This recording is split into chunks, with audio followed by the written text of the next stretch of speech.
السلام علیکم. خوبصورت لفظوں کا سفر، کہانی محبت دل پر دستک، ایپیسوڈ 21. ویڈیو کو شروع کرنے سے پہلے چینل کو سبسکرائب، کہانی کو لائکس اور شیئر کرنا نہ بھولیں. پلیز کمنٹ میں بتائیں آپ کو کہانی کیسی لگی. تو چلیے کہانی شروع کرتے ہیں. میں تمہارے نام پر ساری عمر بیٹھ سکتی ہوں. عمر؟ زوہی نے عمر سے کہا.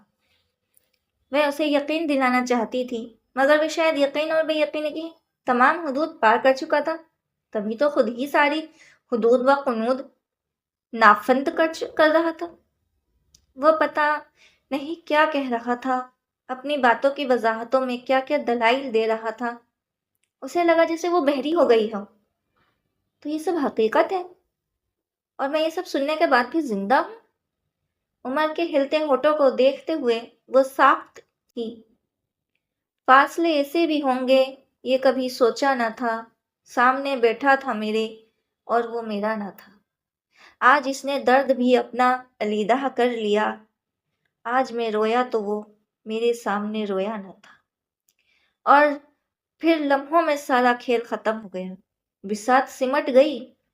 اسے دیکھنے اور اس کا چہرہ آنکھوں کے راستے ہمیشہ کے لیے دل میں اتار لینے کی خواہش رکھنے کے باوجود عمر نے اس کی طرف نہیں دیکھا تھا. آج یہ مشکل آسان ہو گئی تو باقی سب بھی سہل ہو جائے گا. خود کو سمجھاتا وہ اٹھ کھڑا ہوا. وہ پلٹ گیا. اس کے ہر قدم تلے زوہی کو اپنا دل رکھا محسوس ہو رہا تھا. کچھ بھی تو نہیں رکھا تھا. سب کچھ اتنی دیر میں ہی ختم ہو گیا. کیا بات تھی یہ؟ کیا محبت تھی؟ خواب یا افسانہ؟ سنو، تم تو عزم والے ہو، پلا کا ضبط رکھتے ہو. تمہیں کچھ بھی نہیں ہوگا. مگر دیکھو، جسے تم چھوڑ جاتے ہو اسے تو ٹھیک سے شاید بچھڑنا بھی نہیں آتا. سنو، تم تو عزم والے، اسے مت چھوڑ کے جاؤ، کہیں وہ مر نہ جائے. اس کے لب خاموش تھے مگر اس کے ہر آنسو نے پکار پکار کر کہا تھا. مگر وہ جانے والا لمحے بھر کو نہیں ڈگمگایا تھا. کبھی جانے والوں کے پیچھے نہ جانا، کبھی آنے والوں کا راستہ نہ تکنا کہ ان جانے والوں کو آنا نہیں ہے. اسے سب کچھ ختم ہوتا محسوس ہوا تھا. صبا کی فون کال پر وہ پریشان سا زار مجاہد کے اسپتال میں پہنچا تو وہاں انس پہلے ہی سے موجود تھا. ساتھ تائی جان اور صبا بھی تھی. خیریت تو ہے؟ وہ تیزی سے انس کی طرف بڑھا تھا. اسے دیکھ کر وہ ہمیشہ کی طرح مطمئن ہونے لگا. یار، زوہی کی طبیعت اچانک بہت بگڑ گئی ہے. بی پی خطرناک حد تک لو ہو گیا ہے. کب؟ کیسے؟ اس کی پریشانی فطری تھی. پتہ نہیں اتنی خراب حالت میں جانے یونیورسٹی سے گھر تک کیسے آ گئی. ٹھنڈے پسینوں میں نہائی ہوئی، ہاتھ پاؤں بالکل بے جان. صبا نے اسے بتایا. پیشانی پر شکنے لیے وہ انس کے ہمراہ ڈاکٹرز کے روم کی طرف بڑھ گیا. اس عمر میں عموماً لڑکیوں کو ذرا ذرا سی بات ذہن پر لینے کی عادت ہوتی ہے. ہو سکتا ہے اس نے بھی پیپرز کی ٹینشن لی ہو. ڈاکٹر زارا مجاہد قدرے مسکرائی تھی، پھر پروفیشنل انداز میں بولی. اب اس کی کنڈیشن بہت بہتر ہے. اسے ٹینشن فری رکھیں ورنہ دوبارہ ایسی پرابلمز ہو سکتی ہے. آپ اسے گھر لے جا سکتے ہیں.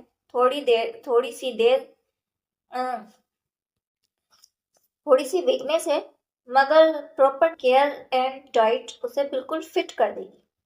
وہ پتہ نہیں کیا کچھ سوچتا رہا جبکہ انس ڈاکٹر کے ہر لفظ کو باغور سن رہا تھا. معید اور صبا نے اسے سہارا دے کر ذرا بٹھایا تھا. معید نے دیکھا چند گھنٹوں میں اس کی ساری شادابی کہیں کھو کر رہ گئی تھی. وہ بے حد خاموش اور جامد سی تھی. یہی بات تائی جان کو بھی پریشان کر رہی تھی. ابھی یہ میڈیسن کے زیر اثر ہے. گھر جا کر چند گھنٹوں کی نیند لے گی تو فریش ہو جائے گی. اس کے ستے ہوئے چہرے پر نظر ڈال کر گاڑی کا دروازہ بند کرتے ہوئے معید نے انہیں تسلی دی تو وہ بھی ذرا دوسری طرف سے ہو کر اس کے ساتھ بیٹھ گئی. صبا اس کی گاڑی میں تھی. تم سے کوئی بات نہیں کی اس نے؟ گاڑی سٹارٹ کرتے ہوئے معید نے اچھٹی نگاہ اس پر ڈالتے ہوئے سرسری انداز میں پوچھا تو وہ حیران ہو کر بولے، کیا مطلب؟ کیسی بات؟ کوئی سی بھی؟ کیا وہ کچھ پریشان تھی آج کل؟ وہ انس انداز میں پوچھ رہا تھا۔ پریشان تو نہیں تھی، بالکل نہیں۔ صبح بھی بالکل اچھی بھلی پیپرز دینے گئی تھی، پتہ نہیں اتنی خراب حالت کیسے کر لی۔ وہ خود بھی الجھی ہوئی تھی اور اس کے لہجے سے معید کو اندازہ ہو گیا تھا کہ وہ جھوٹ نہیں بول رہی، مگر عموماً لڑکیاں ایک دوسرے سے اپنی کوئی بھی پرسنل بات نہیں چھپاتے، اس نے پیش نظر معید نے کہا۔ اور بھی کبھی کچھ شیئر نہیں کیا اس نے تم سے؟ وہ اپنی ہر بات مجھ سے شیئر کرتی ہے، اس نے تفاخر سے پوچھا۔ کہا تو قدرے توقف کے بعد معید نے پوچھا، اور وہ جو پروپوزل تھا اس کے بارے میں کیا خیال تھا اس کا؟ زوئی کا خیال یاد آنے پر وہ قدرے ہچکچائی تھی۔ وہ رضامند نہیں تھی، کہتی تھی کہ ابھی پڑھنا چاہتی ہے۔ صبا کا خیال تھا کہ تائی جان نے زوئی کا پروپوزل اس کے سامنے پیش کر دیا ہوگا، تبھی موصوف زوئی کے دل کا حال جان لینے پر تلے ہوئے ہیں۔ ویسے اس پروپوزل کو لے کر وہ بیمار نہیں پڑی ہوگی، وہ تو شکر کر رہی تھی کہ آپ نے اس پروپوزل کو ریجیکٹ کر دیا ہے۔ صبا نے مزید بتا کر اس کے خدشات دور کرنے کی کوشش کی۔ مگر کیوں؟ وہ بہت دوستانہ انداز میں کچھ اگلوانے کے موڈ میں تھا۔ وہ تو مجھے پتا نہیں، بس فی الحال وہ شادی نہیں کرنا چاہتی، شاید کچھ سالوں تک۔ اس کی زبان پھسل گئی تو بے اختیار معید کی طرف دیکھا، مگر وہ اس کے الفاظ پر چوکے بغیر ونڈو اسکرین کے پاس نظریں جمائے ہوئے تھا۔ اس کی کوئی خاص وجہ؟ اس نے پوچھا تو صبا کو اندازہ ہوا کہ وہ اتنا بے خبر بھی نہیں جتنا کہ وہ اس کو سمجھ رہی ہے۔ یہ تو مجھے بھی نہیں پتا، اس نے صفائی سے کام لیا۔ اینڈ سوچ میں سر ہلا کر رہ گیا۔ صبا نے کنکھیوں سے اس کی تاثرات کا جائزہ لینے کی کوشش کی، مگر کوئی اندازہ نہیں لگا پائی، تو وہ بھی کھڑکی سے باہر جھانکتے ہوئے زوئی سے متعلق سوچنے لگی۔ اگلے ایک ہفتے میں اس کی حالت بگڑتی سنبھلتی رہی تھی۔ تائی چچی جان نے مشکلاً جائے ماز سنبھال رکھی تھی۔ میری ہی نظر لگ گئی ہے میری ہنستی کھیلتی بچی کو۔ ان کے آنسو نہیں تھم رہے تھے، سبھی کی پریشانی حد سے سوا تھی۔ لے دے کے سب کو پیپرز کی ٹینشن کا خیال تھا۔ اتنی لائق تو ہیں زوہی آپی، انہیں پیپرز کی ٹینشن لینے کی بھلا کیا ضرورت ہے؟ حملہ کو اعتراض ہوا تھا، جو کہ 100% سچ تھا۔ بہت محنت کیے بغیر بھی وہ اچھے گریڈ لیتی رہی تھی۔ بھاڑ میں جائیے پڑھائی، میری بچی کیوں سر پر سوار کر لیا تم نے اسے؟ اس کی طبیعت قدرے سنبھلی تو چچی جان نے اسے سینے سے لگا لیا۔ یہ صرف میری شادی کی ڈیٹ آگے بڑھانا چاہ رہی ہے اور کچھ بھی نہیں۔ انس نے بڑے غور و خوض کے بعد اندازہ لگایا تھا۔ زوہی اب جلدی سے تندرست ہو جاؤ تاکہ انس بھائی کی شادی کی ڈیٹ فکس کی جا سکے۔ پہلے تو تمہارے پیپرز کی وجہ سے لیٹ ہو رہے تھے، اب تو ان کا بھی ڈر نہیں ہو۔ اگلے سال سے ہی۔ تائی جان نے اپنے مخصوص محبت بھرے انداز میں بے جان نظروں سے اس سب کو دیکھنے لگی۔ یہ سب جو اس کے اپنے تھے، مگر وہ تو سب سے زیادہ اپنا لگتا تھا۔ پھر کہاں چلا گیا وہ؟ چیست کے سفر میں کب کہاں وہ کون سا موڑ مڑ گیا، وہ کیوں نہ جان پائی؟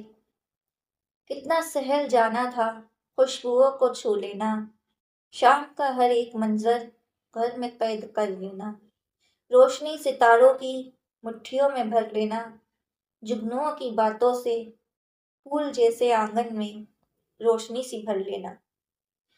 اے نظر کی خوش فہمی، اس طرح نہیں ہوتا، تتلیاں پکڑنے کو دور جانا پڑتا ہے۔ اس کے اندر سے تکلیف کا شدید احساس امڑنے لگا تو اس نے آنکھیں موند کر اپنے تاثرات سبھی سے چھپانے کی کوشش کر ڈالی، مگر اس کی آنکھوں کے کنارے سے نکلتا پانی کسی سے بھی چھپا نہیں۔ کم آن زوئی، یار ہمت پکڑو، ہم کون سا پیپرز دینے پر تمہیں ڈانٹنے والے ہیں؟ عماد نے اس کے پاس بیٹھتے ہوئے دل جوئی کی۔ اتنے سارے محبت کرنے والوں سے ایک شخص کی بے وفائی کا بدلہ کیوں؟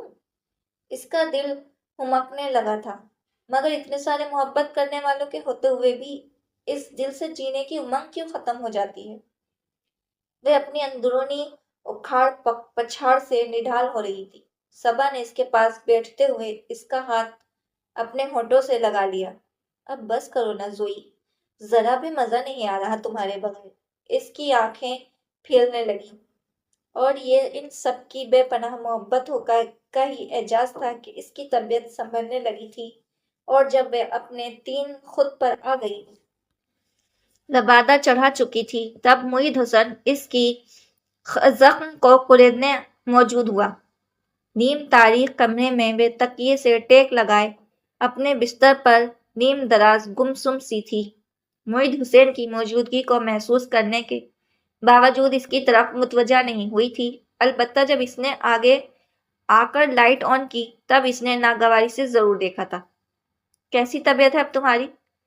وہ یوں ہی بے تاثر انداز میں اسے دیکھتی رہی تو وہ کرسی گھسیٹ کر اس کے بستر کے پاس رکھتے ہوئے بیٹھ گیا۔ ڈاکٹر کا خیال ہے کہ اب تم بالکل ٹھیک ہو، پھر تم نے کیوں بستر سنبھال رکھا ہے؟ ایک سرسری نگاہ ہی میں اسے اندازہ ہو گیا تھا کہ چند دنوں کی بیماری اس کی ساری دلکشی و شادابی نچوڑ کر لے گئی تھی۔ کس بات کی ٹینشن لے رہی ہو تم؟ اتھر کادوانی کا پروپوزل تو ریجیکٹ ہو چکا ہے۔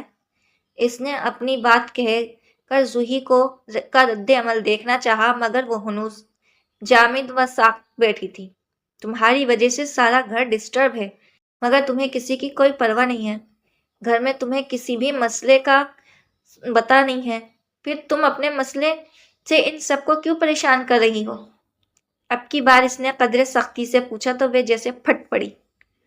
تم ہر بار مجھی کو کیوں اپنی وکالت کی صلاحیت استعمال کرنے آ جاتے ہو؟ کیونکہ تم خود ہی ٹھیک ہونا نہیں چاہتی، اور یہ بھی کہ تمہیں صرف اپنی پرواہ ہے، نہ کسی کی پریشانی کی اور نہ ہی ڈسٹربنس کی۔ وہ رسان سے کہہ رہا تھا۔ میں نے کسی کو ڈسٹرب ہونے کو نہیں کہا ہے، اور تم… خدا کے لیے معید، مجھے اکیلا چھوڑ دو۔ وہ جیسے دنیا بھر سے اکتا کر بولی تھی۔ یہی تو میں پوچھنا چاہتا ہوں کہ تمہارے دل میں اکیلا رہنے کی خواہش کیوں پیدا ہونے لگی ہے؟ وہ اب بھی بہت نرم لہجے میں پوچھ رہا تھا، مگر اس سوال کے جواب میں زوہی کے لیے خود پر قابو پانا مشکل ہونے لگا تھا۔ معید حسین، یہ تمہارا مسئلہ نہیں ہے۔ سیدھی ہو کر بیٹھتے ہوئے وہ بہت تلخی سے بولی تو وہ اندازہ نہیں تھا جیسے اسے ذرا ہو جانے کو کہہ رہی ہو، مگر اس کی آواز میں اتری نمی معید نے سمجھ لی تھی۔ ایک ہی چھت تلے رہتے ہوئے ایسی باتیں مضحوکہ خیر لگتی ہیں زوہی میر۔ وہ جیسے اس کی بچکانہ بات سے لطف لینے ہوئے مسکرایا، پھر اسے یاد دلانے والے انداز میں بولا، پھر تم نے خود ہی تو مجھ سے مدد طلب کی تھی کبھی۔ مجھے نہ تو کسی مدد کی ضرورت ہے اور نہ ہی کوئی توقع ہے کسی مدد کی۔ وہ چٹخ اٹھی مگر وہ اس کے غصے کی پرواہ کیے بغیر اطمینان سے بولا، کیا بات ہوئی ہے تمہاری عمر سے؟